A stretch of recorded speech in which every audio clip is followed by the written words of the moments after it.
ನೋಡಿ, ಕುರುಬ ಸಮುದಾಯಕ್ಕೆ ಮಾಜಿ ಸಿಎಂ ಸಿದ್ದರಾಮಯ್ಯ ಅವರು ಹೆಚ್ಚಿನ ಅನುದಾನ ಕೊಟ್ಟಿದ್ದಾರೆ ಅನ್ನುವ ವಿಚಾರಕ್ಕೆ ಸಂಬಂಧಪಟ್ಟಂತೆ ಸಿದ್ದರಾಮಯ್ಯ ಅವರು ಸ್ಪಷ್ಟನೆ ಕೊಟ್ಟಿದ್ದಾರೆ. ಅವರು ಕುರ್ಚಿಯಿಂದ ಕೆಳಗಿಳಿಯುವ ಮುನ್ನ ಒಂದಷ್ಟು ಫೈಲ್ಗಳಿಗೆ ತರಾತುರಿಯಲ್ಲಿ ಸಿಗ್ನೇಚರ್ ಮಾಡಿದ್ದಾರೆ. ಅದರಲ್ಲೂ ಪ್ರಮುಖವಾಗಿ ಕುರುಬ ಸಮುದಾಯಕ್ಕೆ ಹೆಚ್ಚಿನ ಅನುದಾನ ಕೊಟ್ಟಿದ್ದಾರೆ ಅನ್ನುವ ವಿವಾದ. ಈಗ ಆ ವಿಚಾರಕ್ಕೆ ಸಂಬಂಧಪಟ್ಟಂತೆ ಸಿದ್ದರಾಮಯ್ಯ ಅವರು ಸ್ಪಷ್ಟನೆ ಕೊಟ್ಟಿದ್ದಾರೆ. ಯಾವುದೇ ರೀತಿಯ ತಾರತಮ್ಯವನ್ನ ಮಾಡಿಲ್ಲ. ಅನುದಾನ ಬಿಡುಗಡೆ ಮಾಡೋದಕ್ಕೆ ಸರ್ಕಾರದಿಂದ ಮಾರ್ಗಸೂಚಿಗಳನ್ನು ಹೊರಡಿಸಲಾಗಿದೆ. ಈ ಮಾರ್ಗಸೂಚಿಗಳ ಅನುಸಾರವೇ ಅನುದಾನವನ್ನ 3 ಹಂತದಲ್ಲಿ ಪ್ರಗತಿಯನ್ನ ಪರಿಶೀಲನೆ ಮಾಡಿ ಅನುದಾನ ಬಿಡುಗಡೆ ಮಾಡಲಾಗುತ್ತೆ ಅಂತ ಮಾಜಿ ಸಿಎಂ ಸಿದ್ದರಾಮಯ್ಯ ಅವರು ಸ್ಪಷ್ಟನೆಯನ್ನ ಕೊಟ್ಟಿರೋದು. ನೋಡಿ, ಹಿಂದುಳಿದ ವರ್ಗಗಳ ಕಲ್ಯಾಣ ಇಲಾಖೆಯಿಂದ ಮಂಜೂರಾಗಿರುವಂತಹ ಸಮುದಾಯ ಭವನಗಳಿರಬಹುದು, ವಿದ್ಯಾರ್ಥಿ ನಿಲಯಗಳ ಪೈಕಿ ಹೆಚ್ಚಿನವು ಕುರುಬ ಸಮುದಾಯಕ್ಕೆ ಸೇರಿರುವಂತಹ ಸಂಘ ಸಂಸ್ಥೆಗಳಿಗೆ ಸಿಕ್ಕಿದೆ ಅನ್ನುವ ವಿವಾದಗಳು ಕೂಡ ಕೇಳಿಬರ್ತಾ ಇತ್ತು. ಯಾಕಂದರೆ ಕುರುಬ ಸಮುದಾಯದವರೇ ಆಗಿದ್ದಾರೆ ಮಾಜಿ ಸಿಎಂ ಸಿದ್ದರಾಮಯ್ಯ ಅವರು. ಹಾಗಾಗಿ ಯಾವೆಲ್ಲ ಸಮುದಾಯ ಭವನಗಳಿದೆ, ವಿದ್ಯಾರ್ಥಿ ನಿಲಯಗಳಿದೆ, ಅಷ್ಟು ಅದರಲ್ಲಿ ಹೆಚ್ಚಿನ ಪ್ರಮಾಣ ಬಂದು ಕುರುಬದ ಸಮುದಾಯಕ್ಕೆ ಸೇರಿದ್ದವು, ಸಂಘ ಸಂಸ್ಥೆಗಳಿಗೆ ಸಿಕ್ಕಿದೆ ಅನ್ನುವ ವಿವಾದಗಳು ಕೂಡ ಇತ್ತು.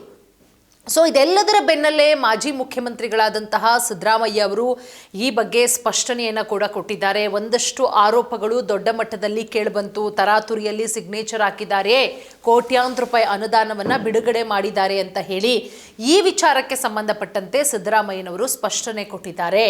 ನಾನು ಯಾವುದೇ ಸಮುದಾಯದ ವಿರುದ್ಧ ಉದ್ದೇಶಪೂರ್ವಕವಾಗಿ ತಾರತಮ್ಯವನ್ನು ಮಾಡಿಲ್ಲ ಅಂತ ಹೇಳಿ ಸ್ಪಷ್ಟನೆ ಕೊಟ್ಟಿರುವುದು. ಈ ಕುರಿತು ಎಕ್ಸ್ನಲ್ಲಿ ಪ್ರತಿಕ್ರಿಯೆ ಕೊಟ್ಟಿದ್ದಾರೆ ಮಾಜಿ ಸಿಎಂ ಸಿದ್ದರಾಮಯ್ಯ ಅವರು. ವಿವಿಧ ಹಿಂದುಳಿದ ವರ್ಗಗಳ ಸಂಘಟನೆಗಳು ಮತ್ತು ಸಂಘಗಳ ಮನವಿಯನ್ನು ಪರಿಶೀಲನೆ ಮಾಡಿ ಸುಮಾರು 155 ಸಂಘ ಸಂಸ್ಥೆಗಳಿಗೆ ಸಮುದಾಯ ಭವನ ಹಾಗೆ ವಿದ್ಯಾರ್ಥಿ ನಿಲಯ ನಿರ್ಮಾಣಕ್ಕೋಸ್ಕರ 71.85 ಕೋಟಿ ರೂಪಾಯಿ ವೆಚ್ಚದ ಪ್ರಾಥಮಿಕ ಅನುಮೋದನೆಯನ್ನು ಕೊಡಲಾಗಿದೆ ಅಂತ ಹೇಳಿ ಸಿದ್ದರಾಮಯ್ಯ ಅವರು ಹೇಳಿರೋದು.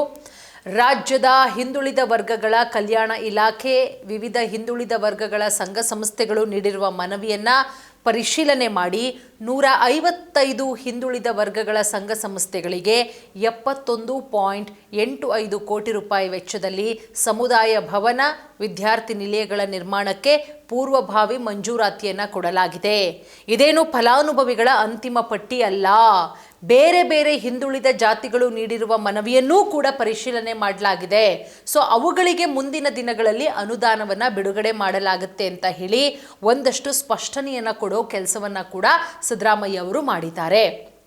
ಇಲಾಖೆಗೆ ಸಲ್ಲಿಸಲಾಗಿರುವಂತಹ ಮನವಿಗಳಲ್ಲಿ ಕುರುಬ ಸಮುದಾಯಕ್ಕೆ ಸೇರಿರುವ ಮನವಿಗಳು ಹೆಚ್ಚಿನ ಸಂಖ್ಯೆಯಲ್ಲಿದ್ದ ಕಾರಣಕ್ಕೆ ಆ ಸಮುದಾಯಕ್ಕೆ ಹೆಚ್ಚಿನ ಅನುದಾನ ಸಂದಾಯವಾಗಿದೆಯೇ ಹೊರತು ನಾನು ಯಾವುದೇ ಕಾರಣಕ್ಕೂ ಕೂಡ ಉದ್ದೇಶಪೂರ್ವಕವಾಗಿ ಯಾವುದೇ ಬಗೆಯ ತಾರತಮ್ಯ ಮಾಡಲಾಗಿಲ್ಲ ಅಂತ ಹೇಳಿ ಸಿದ್ದರಾಮಯ್ಯ ಅವರು ಸ್ಪಷ್ಟನೆಯನ್ನು ಕೊಟ್ಟಿರೋದು.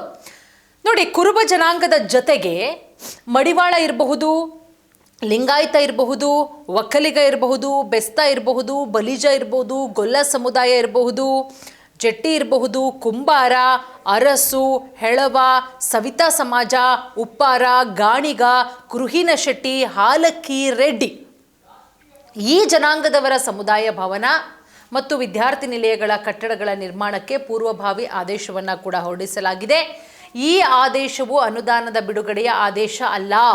ಅನುದಾನ ಬಿಡುಗಡೆಗೆ ಸಂಘ ಸಂಸ್ಥೆಗಳು ಆಯಾ ಜಿಲ್ಲೆಯ ಜಿಲ್ಲಾಧಿಕಾರಿಗಳ ಮುಖಾಂತರ ಜಮೀನು ಅಥವಾ ನಿವೇಶನ ಅವರ ಹೆಸರಲ್ಲಿರೋ ಬಗ್ಗೆ ಸ್ಥಳೀಯ ಪುರಸಭೆ ಪಂಚಾಯಿತಿಯಿಂದ ಕಟ್ಟಡದ ಲೈಸೆನ್ಸು, ಸಂಘ ಸಂಸ್ಥೆಯ 3 ವರ್ಷದ ಆಡಿಟ್ ವರದಿ ಇತ್ಯಾದಿ ದಾಖಲಾತಿಗಳನ್ನು ಹಿಂದುಳಿದ ವರ್ಗಗಳ ಕಲ್ಯಾಣ ಇಲಾಖೆಗೆ ಕಳುಹಿಸಬೇಕಾಗತ್ತೆ.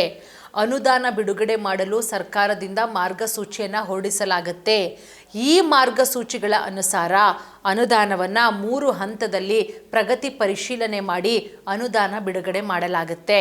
ಕಾಮಗಾರಿಯ ಪ್ರಗತಿಯನ್ನು ಪ್ರತಿ ವರ್ಷ ಪರಿಶೀಲಿಸಿ ಅದರ ಆಧಾರದಲ್ಲಿ ಮಂಜೂರಾದಂಥ ಹಣವನ್ನು ಬಿಡುಗಡೆ ಮಾಡಲಾಗುತ್ತೆ. ಇದು ನಿರಂತರವಾಗಿ ನಡೀತಾ ಇರುವಂತಹ ಪ್ರಕ್ರಿಯೆ.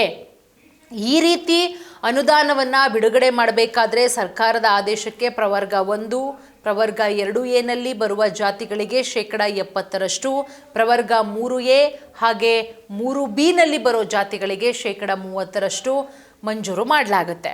ಅದರ ಜೊತೆಗೆ ಪ್ರವರ್ಗ 1, 2A ಮತ್ತು 2A ಹೆಚ್ಚಿನ ಸಂಖ್ಯೆಯಲ್ಲಿ ಜಾತಿಗಳಿರೋ ಕಾರಣಕ್ಕೆ ಕೆಲವು ಸಮುದಾಯಗಳಿಗೆ ಹೆಚ್ಚಿನ ಅನುದಾನವನ್ನು ಬಿಡುಗಡೆ ಮಾಡಲಾಗಿದೆ ಅಂತ ಹೇಳಿ, ಏನು ಕುರುಬ ಸಮುದಾಯಕ್ಕೆ ಹೆಚ್ಚಿನ ಹಣವನ್ನು ಬಿಡುಗಡೆ ಮಾಡಿಬಿಟ್ಟಿದ್ದಾರೆ, ಹೆಚ್ಚಿನ ಅನುದಾನವನ್ನು ಬಿಡುಗಡೆ ಮಾಡಿದ್ದಾರೆ ಅಂತ ಹೇಳಲಾಗ್ತಾ ಇತ್ತು, ಅದೆಲ್ಲದಕ್ಕೂ ಕೂಡ ಸ್ಪಷ್ಟನೆಯನ್ನು ಕೊಟ್ಟಿದ್ದಾರೆ ಮಾಜಿ CM ಸಿದ್ದರಾಮಯ್ಯ ಅವರು. ಧನ್ಯವಾದ.